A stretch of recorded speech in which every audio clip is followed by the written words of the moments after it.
욥기 13장 20절에서부터 마지막 28절 말씀까지입니다. 오늘 이 부분은 욥이 하나님 앞에 드리는 기도가 적혀 있어요. 궁금하지 않습니까? 욥은 하나님께 어떤 식으로 기도를 드렸을까?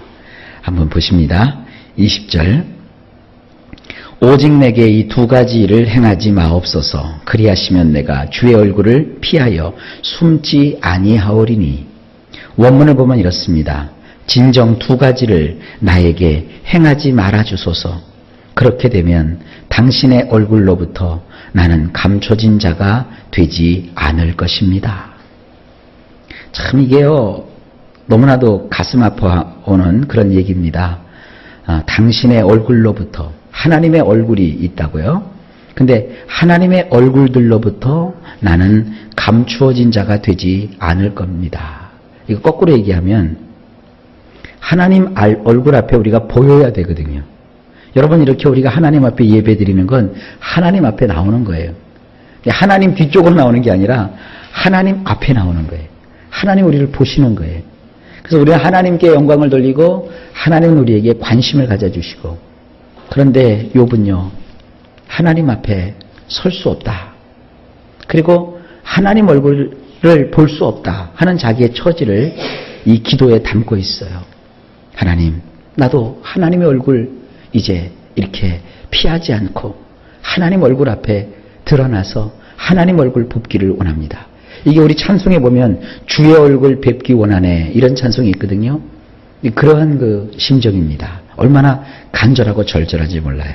여러분, 삶의 고통이나 문제는요 하나님 앞에 서면 다 해결돼요.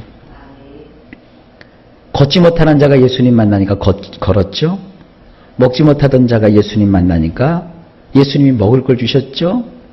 또 한센시병에 걸려서 수족을 잘 펴지 못하는 자, 온몸이 헌대가 난 자도 고침을 받았죠.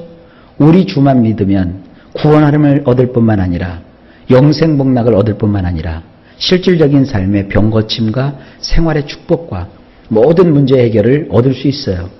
그런데 그와 같은 주님을 지금 욥은 사모하고 있는 거예요. 그러나 지금 자기의 처지를 보면 도무지 내가 하나님 앞에 서 있다는 것을 느낄 수가 없어요.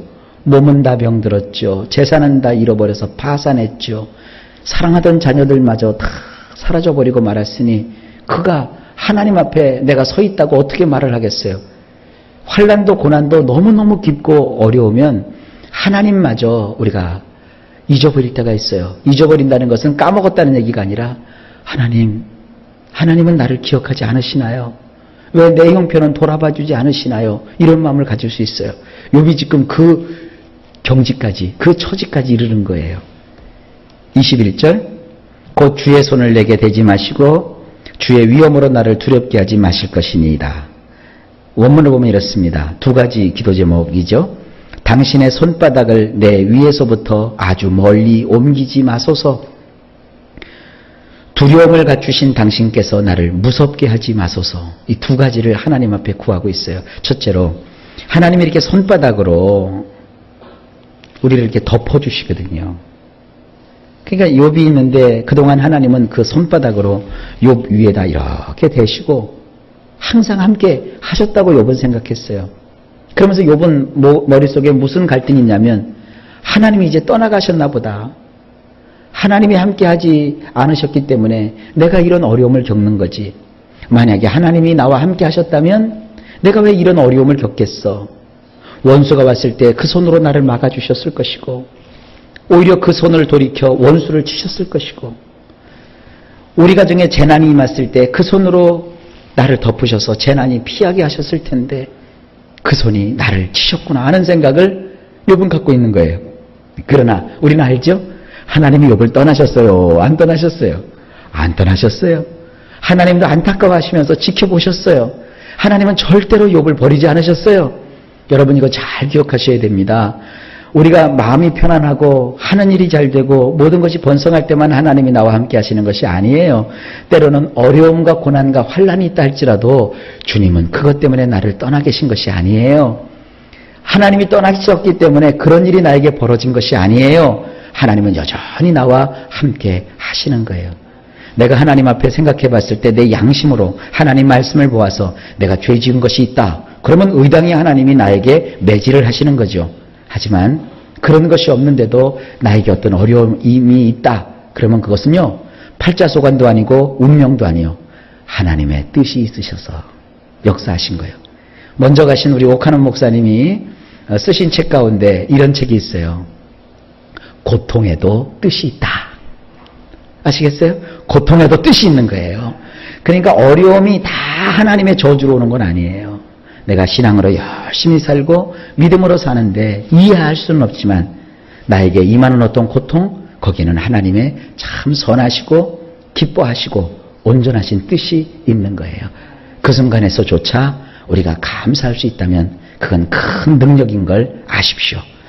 두 번째, 두려움을 갖추신 하나님께서 나를 무섭게 하지 마소서. 하나님은 원래 이 세상에서 가장 무서우신 분이에요. 어떤 분이 그래요? 사탄이 무서운 거래요. 귀신이 무서운 거래요. 그건 우리가 느끼는 공포지 하나님의 영광 앞에 귀신이니 사탄이니 이건 아무것도 아니에요. 심지어는 말이죠, 예수 그리스도의 이름 앞에 그것은 세 발의 피도 안 돼요. 이상한 꿈을 꾸고 귀신이 나를 막 목쥐어오고 가위를 막 누른다고 했을 때 우리가 예수님의 이름으로 그건 단봉에 보낼 수 있어요. 어떤 분들은 가위에 눌리는 경험을 하면 귀신이 자기를 눌렀다고 그래요. 그거는요, 얼른 집안에 곰팡이 균이 없는가 한번 보셔야 되고요. 집안에 환기가 잘못돼서 이게 집안에 공기가 탁하면 누워 잘 때 기도가 막혀서 가위 눌리는 수도 있어요. 그러니까 예수의 이름으로 물러가라 그랬는데도 가위가 눌린 것이 안 풀어지면 그는 여러분이 능력이 없거나 예수님이 안 계셔서 아니라 분명히 가정에 하나님이 너 환기시켜라 하는 뜻인 걸 아셔야 돼요.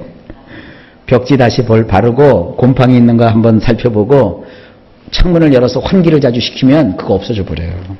그리고 육체를 너무 피곤하게 하지 않으면 그거 다 없어져 버려요. 여러 가지 복합적인 요인이 있습니다. 괜히 그냥 불행, 그것은 다 마귀가 주는 거고 어려움이 주는 거고 행복, 그것은 하나님이 주는 거고 이런 식으로 생각하지 마세요. 하나님은 비록 고난과 고통 속에 있었지만 욥을 버리지 않고 떠나지 않았습니다. 어쨌든 하나님은 세상에서 가장 두려워해야 될 부분입니다. 그리고 두려워해야 될 우리의 대상입니다. 그렇지만 그런 하나님께서 우리에게 생명을 주시고 은혜를 주시는 거예요. 자, 이것은 나중에 좀 더 자세하게 살펴보기로 하고요. 그 다음 구절로 넘어갑니다. 22절. 그리하시고 주는 나를 부르소서 내가 대답하리이다. 혹 내가 말씀하게 하옵시고 주는 내게 대답하옵소서. 원문이 이렇습니다. 불러주시면 나는 대답하겠나이다. 또는 내가 말씀을 드리면 나에게로 돌아오소서. 이 욥은요, 정말 그 기도의 가장 전형적인 예를 우리에게 보여주고 있어요. 기도라는 것은 하나님이 우리를 불러주시는 거예요. 그럼 우리가 예 하고 대답하는 거예요. 그리고 기도라는 것은 우리가 하나님께 말씀을 드리는 거예요. 그러면 하나님께서 우리에게로 방향을 트시는 거예요. 아까 하나님의 그 얼굴에서 나는 감추어진 자, 하나님 얼굴에 뜨이지 않는 자, 하나님 얼굴을 볼 수 없는 자라고 얘기했는데 여기서 기도를 어떻게 하는 거예요? 내가 말씀할 때 하나님이 오냐 하고 나를 돌아보시는 그런 하나님으로 돌아와 주소서 하고 기도하고 있는 거예요. 이게요, 굉장히 우리 기도의 전형입니다. 기도는요, 일방통행이 아닙니다. 하나님께 내가 계속 말만 하는 거 아닙니다. 하나님은 우리에게 응답해 주십니다. 기도의 응답이 반드시 있어요. 23절. 나의 죄악이 얼마나 많으나이까 나의 허물과 죄를 내게 알게 하옵소서. 원문이 이렇습니다. 내가 받을 형벌들이 과연 얼마나 되는지 속죄해야 할 나의 허물과 나의 죄를 나로 알게 하옵소서.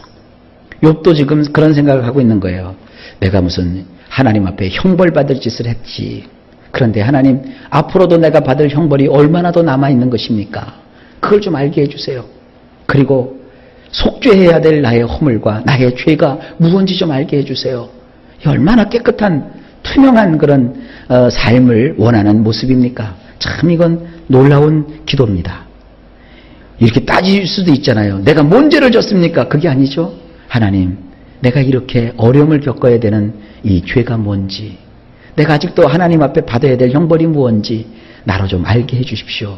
그러면서 욥이 이렇게 이야기를 이어갑니다. 24절. 주께서 어찌하여 얼굴을 가리시고 나를 주의 원수로 여기시나이까. 원문 이렇습니다. 어째서 당신의 얼굴들을 당신은 감추시나이까? 나를 대하실 때 원수처럼 취급하시나이까? 25절. 주께서 어찌하여 날리는 낙엽을 놀라게 하시며 마른 건부를 뒤쫓으시나이까? 원문 이렇습니다. 흩날리는 나뭇잎 같은 자를 위협해서 못하시렵니까? 말라버린 건부를 뒤쫓아 못하시렵니까? 자기는 지금 나무에 붙어있는 나뭇잎이 아니라는 거예요. 이미 나무에서 딱 떨어져가지고 흩날리는 나뭇잎 같다 이거예요. 이런 자를 하나님 위협해서 못하시렵니까? 나는요, 알곡도 없이 다 속은 다 없어져 버리고 이 건불이라는 게 뭡니까? 껍데기만 남은 거 아닙니까? 껍데기만 남은 인생 뭐하러 뒤쫓아오셔서 나를 이렇게 괴롭히고 어렵게 하시렵니까? 나는 하찮은 존재입니다, 하나님. 예, 고난은 사람을 이렇게까지 낮게 만들어요. 이게 하나님이 쓰시는 사람의 모습입니다. 난 잘났는데 왜 안 쓰시나? 안 쓰세요, 하나님이. 나는 아무것도 아닙니다. 하나님이 나를 놓아버리시면 나는 아무것도 아닙니다. 이런 겸손함에 이를 때까지 하나님이 나를 낮추신다는 것 우리 잊지 맙시다. 26절. 주께서 나를 대적하사 괴로운 일들을 기록하시며 내가 젊었을 때의 지은 죄를 내가 받게 하시오며. 이것도 원문을 보면 이렇습니다. 정녕 나에 관하여 쓰디쓴 것들만 당신이 기록하시는 듯합니다. 당신은 내가 젊었을 때 받아야 했던 형벌들을 이제야 내가 받게 하시나이다. 그러니까 욥은 지금은 내가 하나님 앞에 이렇게 맞을 이유가 없는데, 아 그래, 옛날에 내가 하나님께 잘못한 게 있었지, 내가 젊은 날에 이러이러한 일도 잘못한 게 있었지, 아마 그것 때문에 기억하시고 나를 하나님이 이렇게 혼내키시는가 보다. 그렇게 지금 그가 간절하고 절절한 마음으로 하나님 앞에 호소하고 있는 거예요. 27절. 내 발을 착고에 채우시며 나의 모든 길을 살피사 내 발자취를 점검하시나이다. 원문 이렇습니다. 착고 속에 내 양발을 집어넣으시며 나의 모든 방식들을 지켜보셨다가 내 양발의 바닥 위에 당신은 새겨 넣으시려는가 봅니다. 이 발바닥에다가 뭔가를 하나님이 새겨 넣으신다는 거예요. 여러분 발바닥에다 이름 써놓고 아세요? 그러니까 하나님께서는요, 나도 모르는 사이에 나를 탁 착고를 채우셔 놓으시고 그동안 하나님께서 이 욥을 자세하게 살펴보신 다음에 그 발바닥에다가 그의 잘못을 다 새겨놨다는 거예요. 이게 뭡니까? 이제 나는 꼼짝없이 붙들려서 하나님 앞에 이렇게 절망 속에 혼나고 있는 겁니다. 나의 처지를 주님 알아봐 주십시오. 좀 돌아봐 주십시오. 그런 마음이에요. 자, 마지막으로 28절 보실까요? 나는 썩은 물건에 낡아짐 같으며 좀먹은 의복 같으니이다. 원문은 이렇습니다.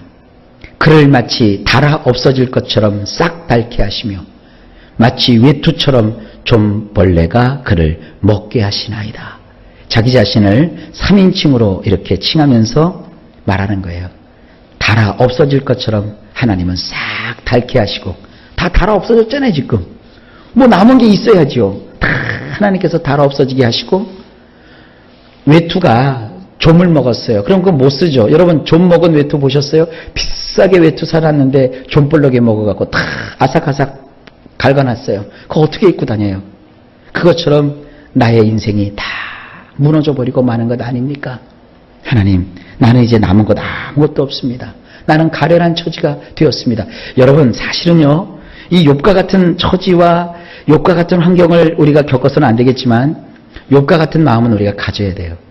어떤 분이 저한테 그러대요. 목사님은 공부도 많이 하시고 또 설교도 그냥 그렇게 하시고 또 히브리어와 헬라어도 잘 하시는데 왜 목회가 그 모양입니까? 좀 뭘 하면 좀 잘 되지 않겠습니까? 그래요? 아직 제가 그런 마음을 동조하고 있기 때문에 아직 하나님이 쓰실 마음이 없으신 거예요. 하나님, 나는 아무것도 못해요. 나는 무익한 존재입니다. 열심히 공부하면서도, 열심히 애쓰고 기도하면서도 하나님, 내가 뭘 할 수 있겠습니까? 오직 다 하나님의 뜻에 있습니다 하고, 이렇게 마음이 제가 기본적으로 억지로 이런 생각을 갖지 않고 기본적으로 제가 딱 갖추어졌을 때 하나님이 정말 쓰시고 싶은 대로 쓰시는 거예요. 그럼 목사님 아직도 머셨나요? 제가 볼 때는 저가 아직도 멀었어요. 자꾸 제 자신이 무슨 이렇게 얘기를 하고 내가 자꾸 내 주장을 펴요. 아니에요. 낮추시고 낮추실 때까지 우리는 계속 하나님 앞에 연단받고 훈련받는 거예요. 제가 무슨 뜻으로 말씀드리는지 여러분 아시겠죠? 우리 하나님 앞에 우리 자신을 낮춥시다. 오늘도 기억하세요. 감사하며 삽시다. 오늘도 기뻐하며 삽시다. 오늘도 기도하며 삽시다.